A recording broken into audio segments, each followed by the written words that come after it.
Hey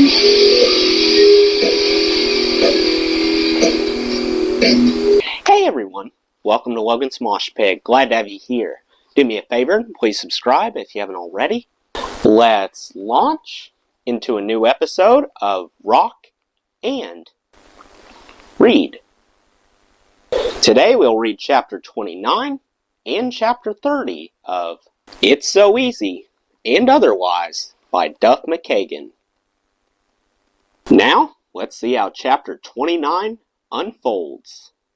When Axel left the stage in Mannheim, Germany, another riot looked inevitable. We had gone on really late again. The venue was huge, an outdoor stadium packed with twice as many people as even the biggest of the basketball arenas we had played in the United States up to this point. Matt Sorum tried a novel approach when Axel left. Maybe to a new guy, it was the obvious thing to do. He went to find Axel and confront him. He was turned away by Axel's security detail.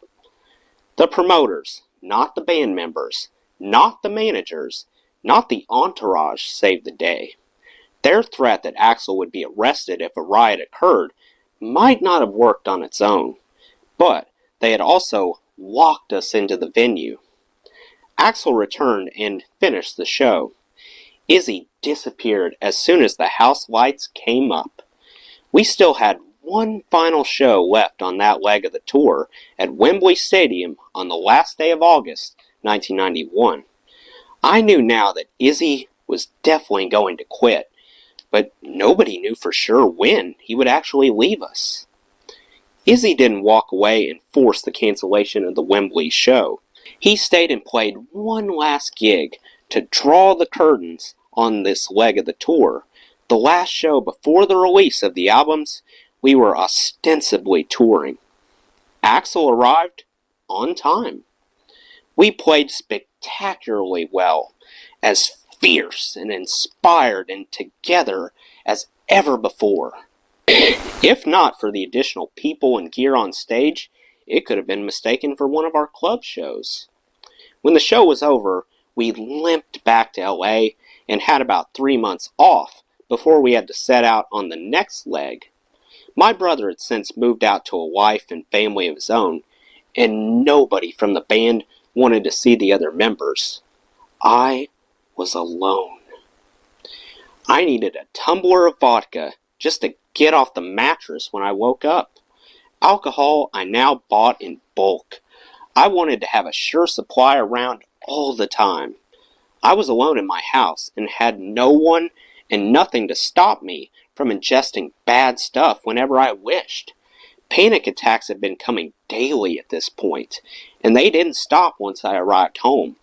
I always took a bottle of vodka with me if I was going anywhere outside of my comfort zone, which is to say, anywhere outside a 10-block radius of my house. In late September, Use Your Illusion 1 and 2 finally came out, and went to 1 and 2 on the album charts. In October, ousted drummer Steven Adler initiated a lawsuit against the band. In November, Izzy officially quit. Ever since I was very young, I would just shut down sometimes, as if I were in a trance, sitting silently. Despite growing up in a huge and social family, I never knew how to talk things through with others very well. I probably thought it was a sign of weakness, a transgression against a false concept of manliness I held. Manliness was something I obsessed over after my dad took off. Now, I was trying to deal with so many things without talking to anyone about any of it.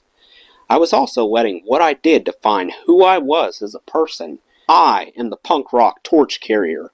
I wear the Sid Vicious chain. I am in the biggest, baddest band in the world. I am a party animal, celebrating all my good fortune. One morning, I found myself in my walk-in closet. As I sat in my darkened closet, I thought about my water skiing accident and the glimpse I'd had of the other side, the warm embrace, the blissful calm. How peaceful it seemed, simple and beautiful. Take me down. Take me home. Paradise. My surroundings came flooding back in. The closet, the house, the hilltop, the buildings, and beings sprawling out in every direction. And 1,000 miles away on the distant horizon, my mom. What has happened to my life? Well, that wraps up chapter 29, so let's continue with chapter 30. We had only a few weeks to find a rhythm guitar player for the next leg of the tour, which started the first week of December 1991. We hired Kill for Thrills guitarist Gilby Clark to replace Izzy. Billy Nasty took good care of my dog Chloe while I was away, but she still looked sad when I packed my bags to head out on the next leg. After 2 shows in Massachusetts, we played 3 nights at Madison Square Garden. The first night, Axl showed up late. I hated listening to the crowd chanting, "Bull!" After the first hour's delay. We had 3 more hours of that. I drank more and more to muffle the angry sounds. I was wasted. By this point, the security guys were supposed to keep me from getting coke. They didn't care about my drinking. It was the coke they worried about. Actually, the problem wasn't really that, but procuring them. Management wanted these security agents to keep me from getting arrested on some dumbass attempted score, as GNR was their golden goose, and they needed to keep us on the road. Truck, the security agent assigned to me, was charged with keeping things around me to a dull roar. Axl's guy Earl also spent most of his efforts on me too, as Axl wasn't making runs. These guys were very good at their jobs, but the addict in me just got craftier and wilier as I was backed into a corner. Gilby was under less scrutiny, and he was the new guy. I pulled him aside right before we finally went on at Madison Square Garden. "You have to find me some coke." Gilby didn't even do coke. This was typical of the bull I was putting people through, but he scored some for me. I stayed in the pocket on stage. As long as my performances didn't suffer, I knew nobody would hassle me too much. These days, tours are run with an iron fist. The smallest possible crew, no private plane. The idea is to come out with as much profit as possible. The philosophy was completely different back then. The idea was to promote record sales and make money from the band's cut of those sales. By the end of the various legs of the Use Your Illusion tour, about 7 million fans had come to see us in concert. But even though we were playing stadiums, we weren't making any money. The tour staff sometimes approached 100 people. Not only were we carrying backup girl singers, a horn section, and an extra keyboard player, but also chiropractors, masseuses, a singing coach, and a tattoo artist. Each of us had bodyguards and drivers. Money. And this was band money, not individual money. Poured into nightly after-show themed parties. There were gambling nights and toga parties. In Indianapolis, the theme was car racing. The party staff were part of the paid entourage too. The parties would go into the early morning hours. The guys in the band didn't actually go to many of the parties, and neither did much of the crew, but the money was spent whether or not any of us showed up. In theory, we each absorbed our own costs. Axl's posse would do things like rent helicopters to fly over this or that city. Fortunately, nobody could touch the band's money for that sort of thing. If anybody brought someone on the road, clairvoyant, exotic dancer, whatever, it was all fine, but we each paid out of our own money, not the band's. If I wanted a suite at the hotel instead of a room, I paid the difference. Guns N' Roses was a partnership where people had to sign off on anything above the standard costs. But Axel couldn't absorb the cost his lateness caused at a place like Madison Square Garden. Overtime for cops, vendors, all the union dock loaders. We were going on at 2 a.m., racking up tens of thousands of dollars in overage fees. That came on top of the crew's salaries, per diems for the staff, hotel rooms for everybody, and cuts for the agents and managers. The upshot was that we were paying to play MSG. This was not a part of the good old days I long to revisit. Paying to play sucked at the lowest clubs, and it sucked at the world's most famous arena. From New York, we went to Philadelphia ahead of 2 shows on December 16th and 17th, 1991. I had something going by the time we reached the Ritz-Carlton from our plane. I didn't even bother going into the hotel to check in. Instead, I told Truck I was going to the pizza place across the street. In my mind at that point, virtually everyone was using. Yeah, if I just asked some likely-looking hood at the pizzeria to help me score, I figured I'd surely get lucky. It must have been glaringly obvious that I was one of the guys in Guns N' Roses. Even if someone didn't recognize me from one of our videos then monopolizing MTV, I had 2 GNR tattoos to cement the deal. As luck would have it, I did indeed find a guy at the pizza joint. Every major city has its high crime areas. In America, there were areas a person like me drew attention, not only from residents, but from police patrolling the areas. I was always so up during this era that those societal constraints seemed only for other people, not for me. When our guy said he could give me some out in West Philly, I didn't think twice. We got in his car. As we drove farther west, I realized the streets were getting sketchier, and the buildings lining them more dilapidated. At red lights, the dude driving merely slowed down for fear of a carjacking. Now, even in my benumbed state, the hatred-filled glares from the inhabitants of West Philly got my attention. I vaguely remember this was the neighborhood where the police had dropped bombs on a house of activists a few years prior, destroying dozens of nearby buildings. But my need overcame any fear that may have welled up about my safety. When we pulled up to the row of houses where my guy had a contact, people were peddling and delivering all along the street. I guess their employers, perhaps even their own relatives, were inside. They carried baseball bats and tire irons, and in an instant, I suddenly realized I was in over my head.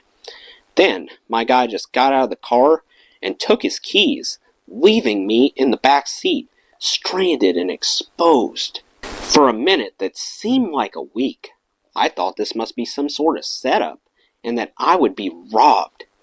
I could see the headline of the following day's newspaper clearly in my head. I thought it was rather pathetic that I was going to get robbed on a stupid run with some scumbag I didn't even know. Stupid. How could I be so stupid? But before I could make up my mind about what to do next, my man showed back up with a coat pocket full of stuff. In an instant, everything was suddenly okay. Great, in fact. I took out a cigarette, pulled some tobacco out of the end, and shoved in some coke. This was an invention I called the smoker. I was proud of that technique. I could smoke one of these anywhere. When I got back to the comfy Ritz-Carlton, I knew I had been lucky. But I stood casually at the hotel bar and puffed on another smoker before heading up to my room to really dive into that bag and gulp down some pills with a glass of vodka. Why not? It was a day off, and the night was very young. Truck was pissed off. What did I care? I got what I wanted and had a tale to tell. Rockin', roll, Guns and Roses. After that, Truck and the rest of the security guys tried to keep a tighter leash on me and clamp down on my activities. On New Year's Eve, we had our first stadium headlining gig in the United States at Joe Robbie Stadium in Miami. I flew out Ernie C., the guitarist for Body Count. After the show, we went to a club owned by Luke Skywalker of 2 Live Crew. I was the only white dude in the club, dancing with a bunch of girls. I must have looked too crazy for anybody to care. The tour continued until early April, until we found out Axl would be arrested on charges stemming from the Riverport riot if he remained in the United States. So we canceled the last few U.S. dates and flew to Europe ahead of another leg of the tour there. On April 20th, 1992, we participated in a Freddie Mercury tribute show at Wembley Stadium. Guns N' Roses played a couple songs, and the band sounded fiery and tight. Then, there was a long break before all the performers united for a grand finale sing-along of We Are the Champions. Backstage, I let it go too far. I was too drunk to talk, too drunk to walk. Elton John literally carried me to the side of the stage, propped me upright, and helped maneuver me out onto the stage, where almost 100,000 fans awaited the showstopper. About 50 performers lined up in a chorus line with Liza Minnelli singing lead. I remained upright through the song, no doubt using the set of shoulders on either side of me. Then I had to be carried again back to my dressing room, unaware of what was happening around me. We are the champions. That's right, Duff McKagan, king of beers, Viscount of vodka, champion of the world. Ho! In May 1992, we had a gig at Slane Castle in Ireland. It was the first time I'd ever been to Ireland, and the day before the show, about 100 people from various branches of my family, people I had never before met, threw a big barbecue for me. First, they took me on a pub crawl. We stopped at every bar between my hotel and the family reunion, and there were apparently quite a few bars along that stretch. At some point along the way, an old lady, a great aunt or something, pulled me aside and grabbed my cheeks. "You drink too much," she rasped. "I've seen you on the TV, and you drink too much." I looked around. Holies. We're drinking. I drink too much compared to these folks? Really? That would be bad, but it also seemed hard to believe. I only drank so much to get to the same place other people got off on one cocktail. I wasn't falling down. I'd get too drunk sometimes, sure, and that's when I would disappear and sober up. No problem. Maybe she was onto something, though, as a few days later, I woke up in Budapest, Hungary, and looked incredulously at my passport. In it was a stamp from the Czech Republic. We had played a gig in Prague. I couldn't remember having been there at all. Memory always amounts to a form of negation. You exclude most of what you experience and retain only the sensory impulses that your brain deems important, that help you make sense of the world, that allow you to track the plot of your own story. The situation on tour, however, had become so intolerable that I no longer had anything left after the process of negation, and I made sure of that with booze. There was no way to make sense of a situation in which we traveled the world antagonizing our fans with late starts or shows cut short. Very little else had any importance. The arc of my own story had been reduced to this single, painful plot line. My band was making the people who loved us most hate us, or so I thought. Of course, blacking out also stemmed from fear. When it comes to your values and personality, you are what you do in adverse situations. My inability to alter this plot line did not fit with the way I defined myself, but of course, it defined me. No, I wasn't the guy. I was a mess. The solution was to expunge those moments of fear and self-loathing from the record. Well, we're done with Chapter 30. Let me know what you thought of both chapters in the comments below. That does it for today's video, guys. I hope you enjoyed. Make sure to like, comment, and subscribe if you haven't already. I really appreciate the support. I'll see you next time. Till then, rock on.